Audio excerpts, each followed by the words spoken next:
Hello. Tonight I'm actually wanting to read about Yule from my book, The Druidic Rune Path. Now, when I republish this on with a different publishing company, I'm thinking about taking the word Druidic out of it, because a lot of people think that the Druids didn't have runes, and that's because our history has been altered, right?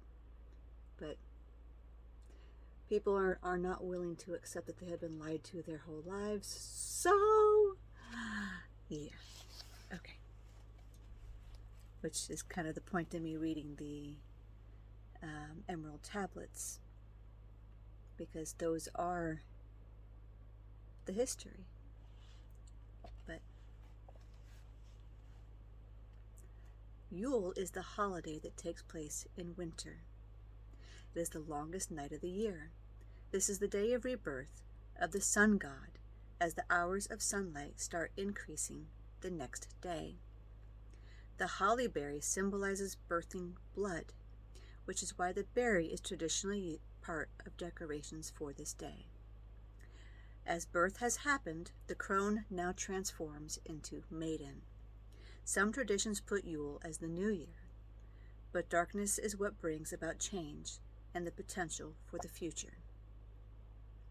This means Yule cannot be the new year, as this is when we start coming out of the darkness, and the potential from that darkness is already being manifested. This is birth and rebirth, so it would be associated with the eastern direction of the wheel. And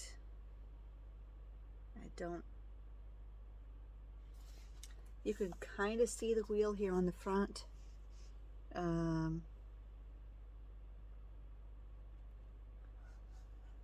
This is Midgard, north. Right. This is actually a picture of my rune casting cloth. Okay.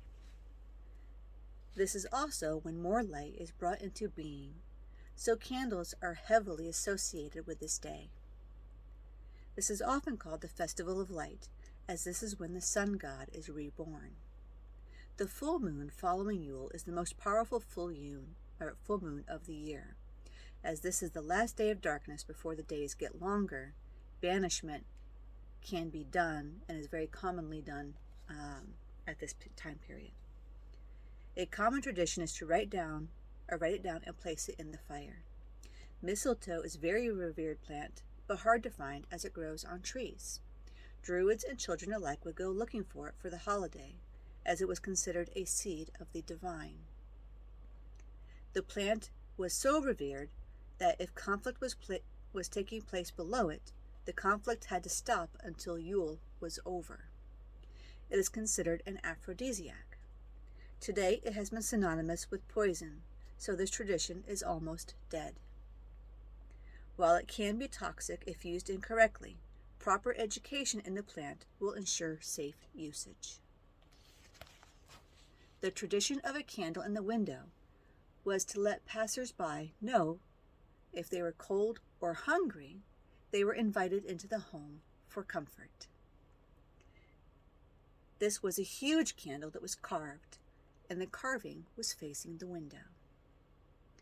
The candle was also used for divination. There was a Norse tradition of goats. This stems from the two goats that pulled Thor's chariot. Each night they were sacrificed for meat, and they rose again in the morning. Over time, this morphed into a man who rode a goat and would throw presents into the homes of those who lived in the village. In some countries, they have straw goats this time of year in remembrance of this. Some traditions describe this holiday as a time when the waxing sun overtakes the waning sun. While I discussed the sun god in the paragraph above, some traditions equate the waxing sun to the oak king and the waning sun to the holly king.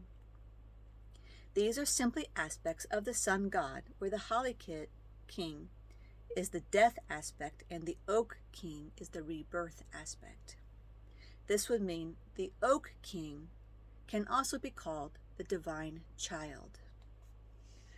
And then the next portion talks about things you can do, you know, forms of celebration, like creating a Yule tree, and it describes that. Light a Yule log.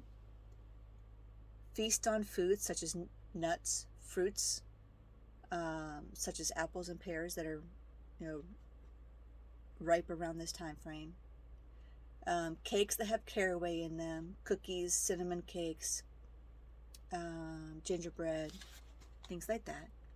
Make a wreath for your door. Wassailing. I have looked into different definitions of that. Basically, it's,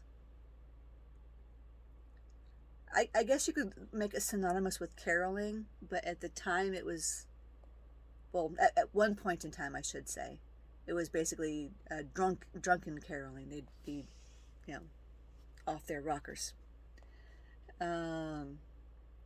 Obviously, many cultures did gifts. That part still exists today.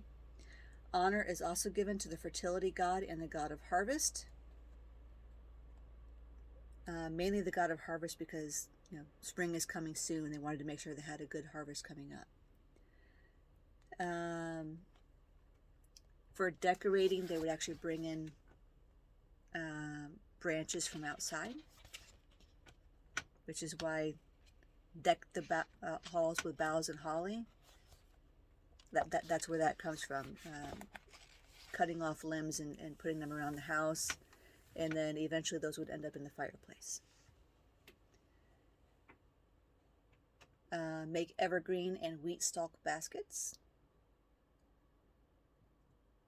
Common herbs used for crafts and such at this time frame were bayberry, bay laurel, blessed thistle, chamomile, cinnamon.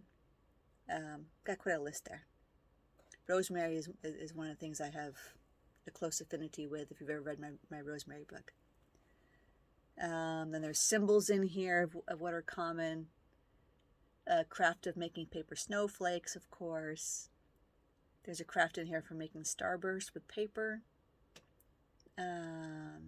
Picture frames. Dough decorations. I don't know if you guys have ever done that before, but that's awesome.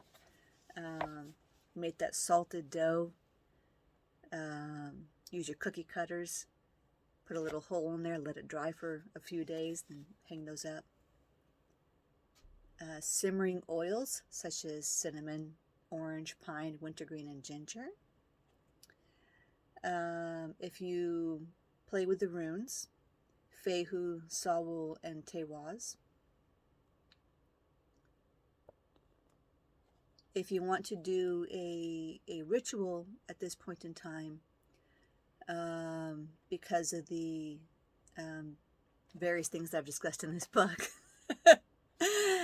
the intentions that should be set are celebrating the rebirth of the sun, introspection, planning for the new year, especially if you're trying to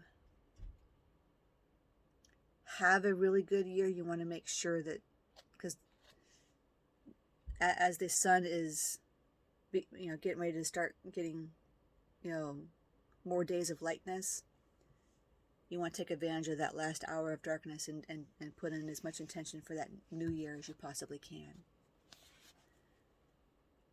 Meditate on your intention, write down anything you receive, that sort of thing.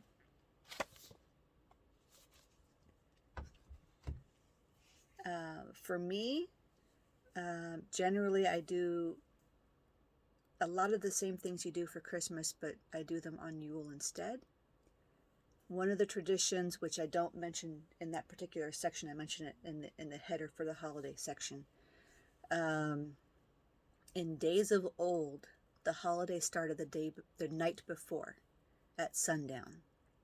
So that's why in some households, such as mine, the eve of the holiday, if there's presents involved, you open up one present the night before, and you open up the other ones in the morning. The reason being, again, is that the hours of darkness is when you set your intentions. So if you want to ensure you have a happy holiday, you do something happy the night before, you do a ritual for something, you do a meditation with the intention of having a good holiday, especially if you have relatives coming over you don't get along with so well. You definitely probably want to do that. Yeah, I think that's all I can think of that I wanted to speak of on Yule. I'm hoping this setup here works a little bit better in terms of being able to see me better and hear me better, because I know the camera on the laptop is pretty crappy. And I did find some of my my other equipment a couple days ago. I do not have an external webcam yet. This is me using my cell phone. So, hopefully the cell phone is better. But thank you for watching and have a good evening.